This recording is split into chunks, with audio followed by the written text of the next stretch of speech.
Bonjour à tous, aujourd'hui nous ouvrons une nouvelle capsule technique consacrée aux usages alternatifs que nous pouvons mettre en place sur une friche n'ayant pas encore de projet de requalification. Usages alternatifs, transitoires, de longue durée, nous allons découvrir leurs atouts et leurs spécificités au cours de cet instant friche.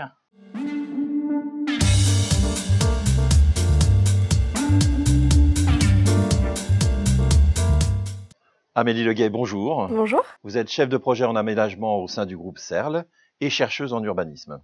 Pourriez-vous tout d'abord nous expliquer les enjeux que représente pour un maître d'ouvrage la mise en œuvre de tels usages alternatifs? Oui, alors pour un aménageur comme la CERL, il y a plusieurs enjeux à lancer une occupation temporaire. C'est-à-dire que quand on lance une ZAC, une opération d'aménagement, le temps du chantier va être particulièrement impactant dans le quartier. Et en tant que chercheuse, je peux vous dire que le foncier métropolitain est une ressource très rare et prisée, et ce serait un non-sens de ne pas l'utiliser pendant cette phase de chantier. Donc pour ça, sur certaines ZAC, le groupe CERL a choisi de lancer des occupations temporaires pour animer le lieu. C'est-à-dire que rendre en fait cette phase de chantier dans le quartier beaucoup plus agréable à vivre à la fois pour les futurs usagers, mais aussi pour les habitants des abords. L'autre enjeu aussi, c'est que grâce à l'occupation temporaire, on peut tester des usages, des techniques constructives qu'on va ensuite pouvoir remettre dans le projet d'aménagement dans le futur quartier. Finalement, donc, l'occupation temporaire devient une planche d'essai où on s'assure en fait de la viabilité des projets qu'on peut lancer, la viabilité pour ensuite remettre ces différentes activités après sur le projet de ZAC. Du point de vue de la chercheuse, je dirais que l'urbanisme transitoire est un moyen de rendre accessible du foncier métropolitain pour des activités qui n'en auraient pas l'occasion. On parle beaucoup d'agriculture urbaine, de dynamique de réemploi, de circuits courts, de remettre de l'artisanat en centre-ville. Sans occupation temporaire, ce serait assez difficile pour ces activités-là d'exister en centre-ville. Et c'est un moyen de diversifier en fait, l'activité qu'on peut retrouver dans nos agglomérations, et aussi de permettre aux habitants d'enfin avoir un impact en fait, sur l'urbain, leur donner plus d'action. D'accord. Et quels impacts peuvent être attendus à la fois du point de vue économique, sociétal et environnemental? Ce qu'on peut attendre en termes d'impact, c'est la création, mais surtout le maintien de nouvelles activités. D'avoir un dynamisme commercial, festif, culturel, qui se retrouve après dans le projet parce qu'il y a eu un impact, un écho auprès des habitants, des usagers du quartier. Après, on a aussi sélectionné un AMO, un assistant maîtrise d'ouvrage, pour suivre et évaluer l'occupation temporaire de gratte-ciel centre-ville. Et dans leur analyse, ils se basent sur 3 types d'impacts différents. Les impacts urbains, où on essaye de voir en fait, comment on a valorisé des terrains vacants et comment on a réussi à transformer la fabrique de la ville qu'on fait habituellement. Des impacts sociétaux, où là, c'est voir si l'occupation temporaire a permis de créer une identité du quartier et surtout si elle a relevé le défi de réaliser une agrafe entre le quartier existant et le quartier qu'on est en train de construire. Et il y a aussi les impacts économiques, où là, c'est de voir si une synergie entre acteurs locaux a pu transparaître, si des nouvelles activités ont été créées et si des expérimentations ont pu être menées et puis persévérer après dans le temps. Avez-vous des retours d'expérience à partager avec nous? Oui, bien sûr. Je vous ai parlé de l'occupation temporaire de gratte-ciel centre-ville. Je vais un peu la détailler. Donc, on est en plein centre de Villeurbanne, sur l'opération de ZAC gratte-ciel centre-ville qui est menée par la CERL, l'aménageur, et c'est une concession d'aménagement de la métropole de Lyon. On s'est retrouvé en fait face à un chantier qui a duré plus longtemps que prévu, où on avait déjà démoli des terrains en plein cœur du centre-ville, juste en face de l'allée principale de Villeurbanne. On a vu là une opportunité finalement de tester finalement les usages et aussi des techniques constructives, comme je le disais tout à l'heure, pour le projet de ZAC et pour ensuite rebalancer des idées, des concepts dans la ZAC. Donc on a lancé un appel à projets. On a sélectionné 4 porteurs de projets qui avaient tous un impact en fait, qui avaient tous une dynamique, une ambition qui allait dans le sens de la ZAC.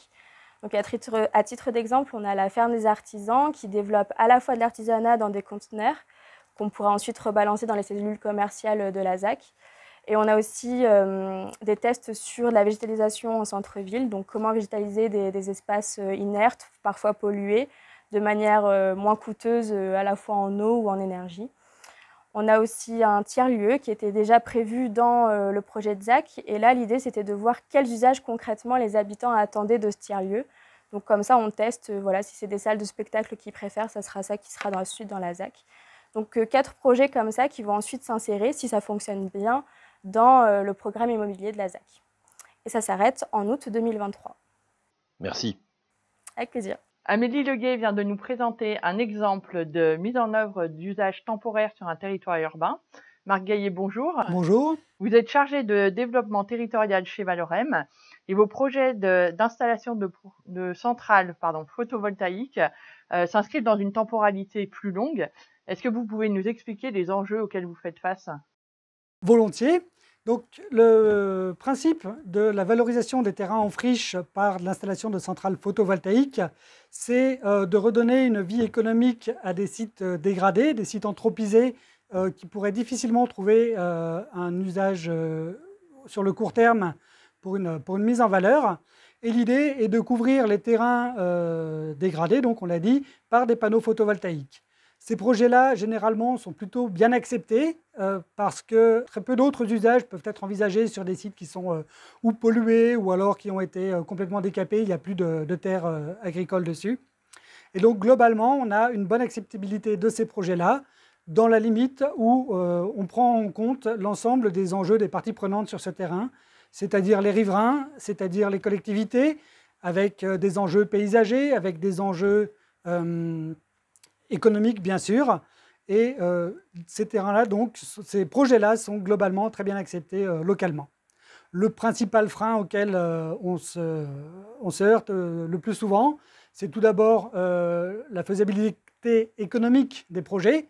Si les sites sont vraiment trop pollués, s'ils nécessitent de la déconstruction trop importante de matériaux amiantés par exemple, ou ce genre de choses, il devient difficile de trouver un équilibre économique au projet de développement d'une centrale photovoltaïque. Et puis un autre projet, un autre souci auquel on est parfois confronté et qu'on imagine peut-être moins facilement, c'est la difficulté de retrouver le propriétaire réel des terrains, notamment sur des terrains très pollués.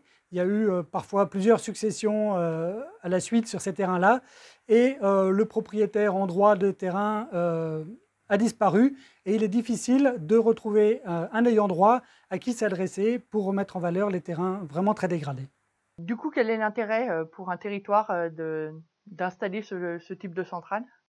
L'intérêt, il est d'abord économique, avec plusieurs éléments qui concourent à l'intérêt pour le territoire de recevoir ce type d'installation.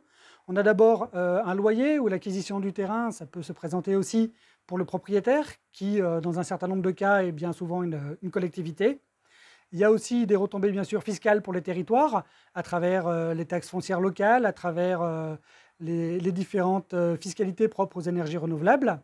Et puis, il y a des retombées aussi en termes d'emploi, essentiellement, bien sûr, au moment de la construction des projets. Et notamment, Valorem est une entreprise qui porte une attention particulière au public qui travaille sur ces chantiers, avec des clauses d'insertion sur ces projets qui sont travaillés avec les collectivités, et un volume d'heures de travail sur les chantiers d'installation de centrales photovoltaïques qui sont réservés à des publics éloignés de l'emploi. On a aussi, bien sûr, des retombées on va dire en termes de cadre de vie, d'un site dégradé, d'un site inoccupé et une friche au milieu du territoire. On essaye de valoriser paysagèrement le territoire, le site, avec des aménagements paysagers, bien sûr, pour l'insérer dans son contexte local, mais aussi sur toute la vie du projet, une gestion sur le long terme, une gestion le plus écologique possible, avec un entretien le plus doux possible des sites, par de l'éco-pâturage par exemple, ou d'autres projets selon la nature des terrains, si elles sont vraiment très polluées ou pas. L'idée est vraiment d'arriver sur un projet de territoire, quelque chose de co-construit avec toutes les parties prenantes, avec la mise en place de comités de pilotage avec les collectivités, avec les riverains, pour que les enjeux de chacun puissent être intégrés le plus tôt possible dans le développement du projet et faire en sorte que tout ça soit le mieux accepté possible et que les gens soient aussi intéressés à la vie et au fonctionnement de la centrale photovoltaïque qui s'installe sur leur territoire. Merci.